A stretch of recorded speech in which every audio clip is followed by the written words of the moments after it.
आयुष्यात आपण किती मस्ती केली पाहिजे ह्याला प्रमाण असतं.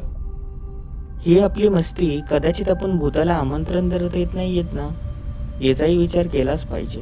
कनिका ती आरशातून येईल. रात्रीचे 12:30 वाजले असतील. सोनल, सुरभी आणि वैशाली अतिशय गंभीर माहोलमध्ये बसले होते. आजूबाजूला किमान 20 ते 25 मेणबत्त्या तरी होत्याच. तिघांनी गोल आकारमध्ये करून बसले होते आणि जोरजोराने विचित्र मंत्र हे पुटपुटत होते. ते काय होते ते त्यांनाच ठाऊक.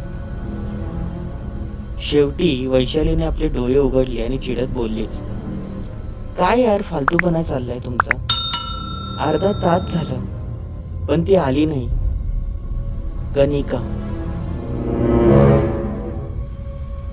तेवढ्यात सुरभी बोलली, अगं येईल ग, थोडं थांब ना. आणि सोनल ही शेवटी बोललीच, राहू दे चल, अर्धा तास झाला. ही जर घटना खरी असती तर ती कधीच आली असती. हळूहळू तिथून दोघंही निघून उठून आले. पण सुरभी बोलली, मला असं वाटते ती असणार, नक्कीच असणार. आणि त्या पुस्तकामध्ये दिलेला शेवटचा उपाय आपण करून बघूया. कनिकाला बोलवण्यासाठी मी आता आरशासमोर जाणार. बाकीचे तिचे 2 बहिणी घाबरल्या आणि बोलू लागले, वेळ लागले की काय तुला? चल आता शांत बस, खूप झालं. पण सुरभी एका वेगळ्याच तालात बोलत होती. सुरभीने कोणाचे काही ऐकलं नाही आणि 2 मेणबत्त्या घेऊन हे आपल्या बाथरूम मध्ये गेले. आतून बाथरूमचा दरवाजा बंद केला. बाहेरून तिच्या बहिणी तिला समजवत होत्या आणि सुरभी त्या आरशाकडे पाहत अंधाऱ्या खोलीमध्ये म्हणजेच बाथरूम मध्ये बोलत होती, कनिका मी तुला घाबरत नाही. जर तुझी आत्मा खरंच असशील तर ये माझ्या समोर. आज काय ते सोक्ष मोक्ष होऊन जाऊन दे. कनिका माझ्या समोर ये, आरशातून ये समोर असशील तर. इकडे बाहेर हे दोघे ऐकत होत्या, दार थोटवत होत्या आणि अचानकच जोरात किंचाळण्याचा आवाज आला. हे दोघेही बाहेरून दार थोटवत होते.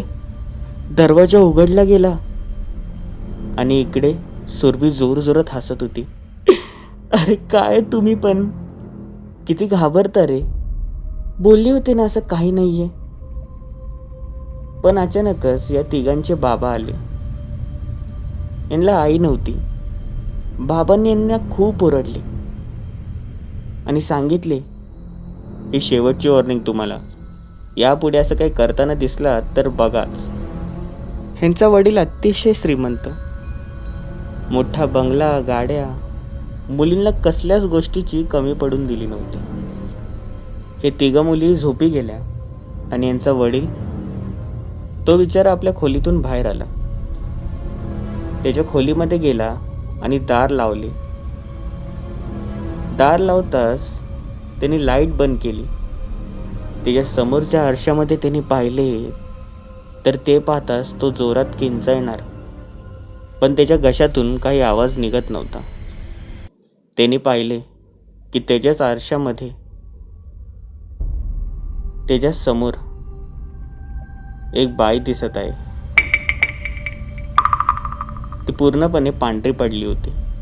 तिने लाल साडी घातली होती.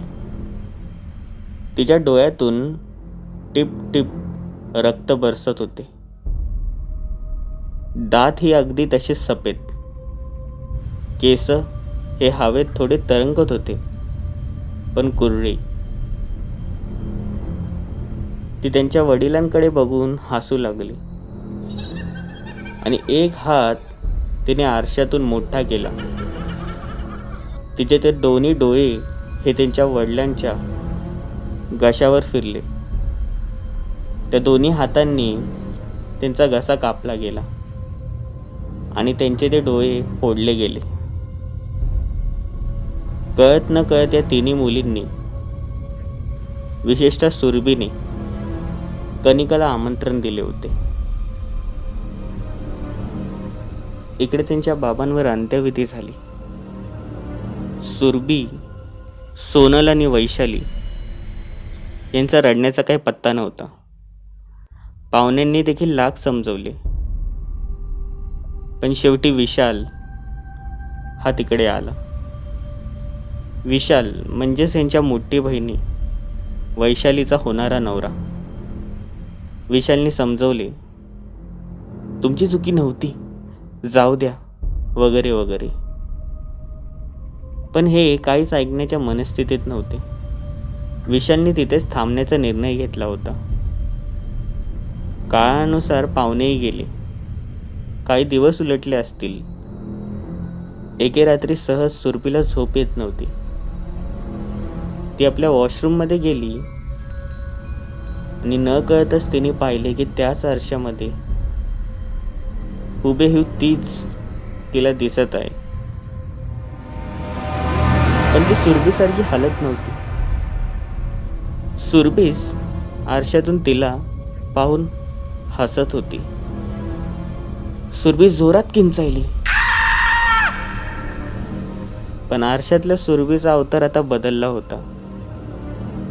ती मगाचसारखी दिसू लागली. म्हणजेच लाल साडी, पूर्ण चेहरा हा सफेद पडला होता, कर्ली केस. तिने आपला एक हात हा आरशाच्या बाहेर काढला, पण सुरभीचे नशीब चांगले, तिने दरवाजा उघडला आणि तिथून पळत गेली. आपल्या दोन्ही बहिणींना आणि तिच्या होणाऱ्या नवऱ्याला सांगितलं. त्यातच वैशाली बोलली, सुरभी आता तुला समजतं की नाही परिस्थिती काय, आणि अशा वेळेला देखील तुला मजाक सुचतात.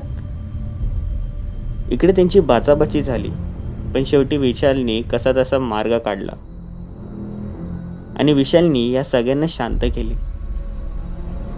पण सुरभीला माहित होते की तिने काय पाहिले होते. असेच काही दिवस जाऊ लागले आणि सोनललाही असलेच अनुभव यायला लागले. कधी ती तिच्या मागेच उभी आहे तर आरशातून बघत हसत आहे. आणि असं करूनच त्यांच्या घरामध्ये हे भांडणं वाढू लागले.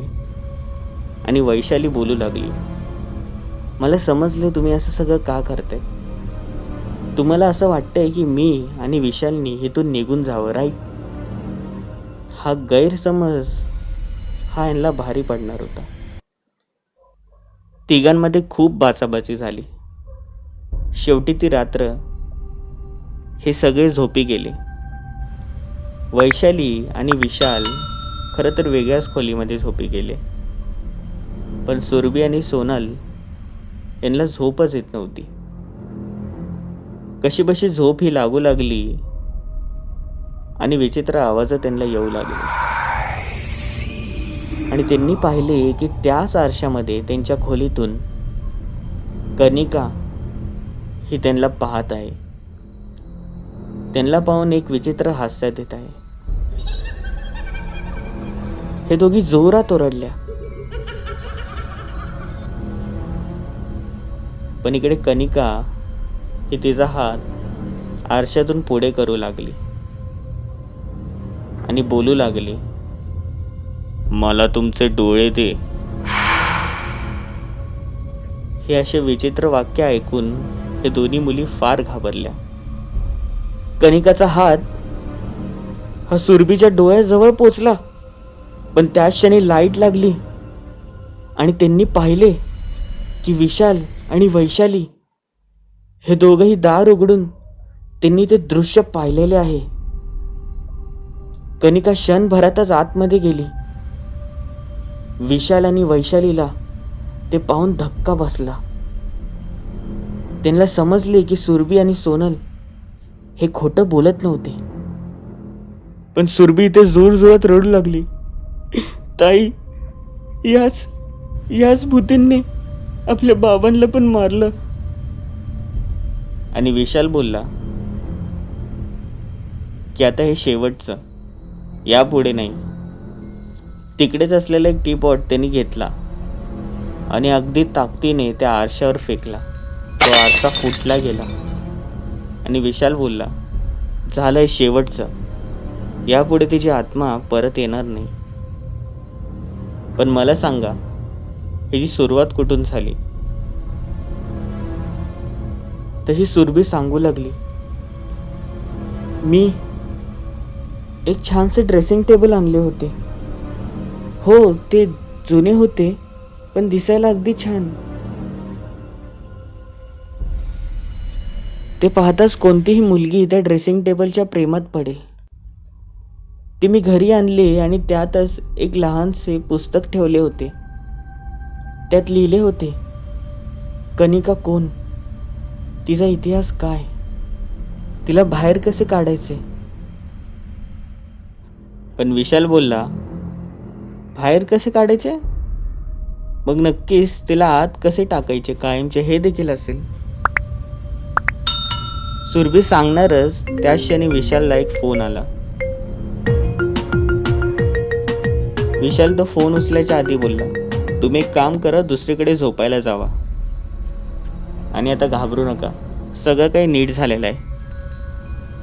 हे सगळे झोपी गेले. दुसऱ्या दिवशी सकाळ उगवली आणि सोनल ही जोरात किंचाळली. विशाल आणि वैशाली धावत धावत त्यांच्या त्या खोलीमध्ये गेले. त्यांनी ते दृश्य पाहिले आणि त्यांनाच हादरा बसला. त्यांनी पाहिले की सुरभी ही पंख्याला लटकली होती. सगळ्यात भयानक दृश्य म्हणजे तिचे डोळे हे फोडले गेले होते आणि तिकडे एका भिंतीवर लिहिलं होतं, आता पुढचा नंबर सोनलचा. पण इकडे सोनल ही धक्क्यामधून सावरत नव्हती. सोनल एकच बोलत होती, ती ती आली होती, आरशातून पण बाहेर आता आली होती. हो, आणि सगळ्यात महत्वाचं म्हणजे तिने लाल साडी घातली होती, पांढरी पडली होती, माझ्याकडे बघून देखील हसत होती. तिने सुरभीला उचलले, त्यांचे डोळे फोडून गेली आणि भिंतीवर लिहिलं की पुढे तुला मारणार, विशाल दादा वाचव मला. एवढं ती बोललीच होती आणि काहीतरी जळण्याचा वास आला. त्यांची नजर एका ठिकाणी गेली आणि त्यांनी ते पाहून थक्क झाले. त्यांनी पाहिले की तेच पुस्तक ज्यामध्ये कनिकाचे रहस्य लिहिले होते ते आता जळत होते. ते पुस्तक वाचणारी एकमेव व्यक्ती म्हणजे सुरभी. ते रहस्य तिच्यावरच गेले होते. सगळ्यात महत्वाचा प्रश्न, कनिका ही नेमकी कोण असेल? एक आरसा फोडून देखील जर ही दुसऱ्या आरशातून येणार असेल तर हिचा अंत कसा? विशाल आणि वैशाली हे सोनलला वाचवून शकतील की कनिका म्हणजेच ती आत्मा ही सोनलला देखील मारेल? सोनलचा अंत हा कसा असेल? नेमकी तो असेल तरी का, की ती विशाल आणि वैशालीलाही मारेल? त्या पुस्तकाबरोबरच ते रहस्य देखील जळाले. मग आता विशाल वैशाली यांना कनिकाचा इतिहास आता कसा कळेल आणि ते कनिकाला कायमचे कसे संपवतील, की कनिकाच यांना संपवेल? हे पाहण्यासाठी आवर्जून पहा कनिका भाग 2. चॅनलला सबस्क्राईब करायला विसरू नका. बेल नोटिफिकेशन नक्की दाबा. तुमचे कथा अनुभव असतील तर डिस्क्रिप्शनमध्ये दिलेल्या मेल ID वर, इंस्टाग्रामवर मला नक्की सेंड करा. फेसबुक पेज आणि इंस्टाग्रामला फॉलो करायला विसरू नका. भेटूया पुढील भागांमध्ये.